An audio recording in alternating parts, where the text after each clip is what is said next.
Habari ndugu msikilizaji, karibu tena katika kipindi changu hiki cha mahusiano ya ndoa. Leo nataka niwape nasaha kwa wanawake. Wanawake mtambue kwamba riziki ni mipango ya Allah.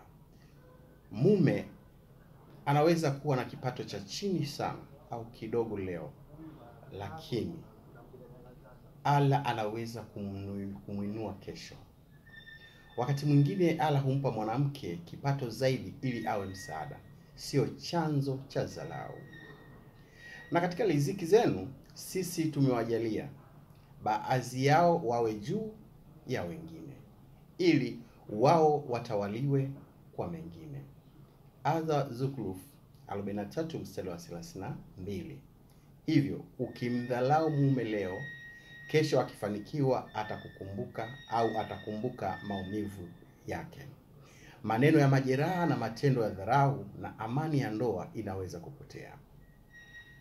Mwanamke mwema hutumia kipato chake kumsaidia mume wake bila kufanya ajihisi duni. Heshima ni silaha ya kufanya nyumba iwe baridi na yenye sakina. Ndoa ni ujuzi au ni ujenzi wa pamoja, si mashindano ya kipato ndani ya ndoa. Mwenyezi Mungu huweka baraka kwa anayeheshimu na kushukuru. Ewe dada, naomba nisikilize kwa makini. Usimdharau mumeo kamwe, iwe kwa kipato, elimu au hali yake ya leo. Kumbuka, heshima yako kwa mumeo ni sababu ya baraka yako, amani yako na ulinzi wa malaika juu ya nyumba yako. Haya yote ni kule kutokumdharau mume wako. Muombe, mfariji, mshike mkono, mtie moyo. Mwenyezi Mungu ataleta heri na milango ya riziki itafunguliwa bila kuhisi. Nasaha kwa wanaume. Sasa ningekuja vile kueleza wanaume. Ewe mume, usione mke wako ana kipato kikubwa ukawa mvivu, usitafute kazi wala isiwe jitihada. Uislamu haukabiliani na mambo hayo. Kumtegemea mkeo kama ndiyo mwangalizi wa riziki ya familia.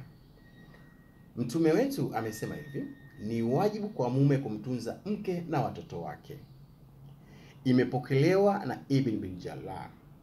Na katika hadithi nyingine Mtume amesema hivi: mikono miwili iliyo bora ni ile inayotafuta riziki kwa njia ya familia yake.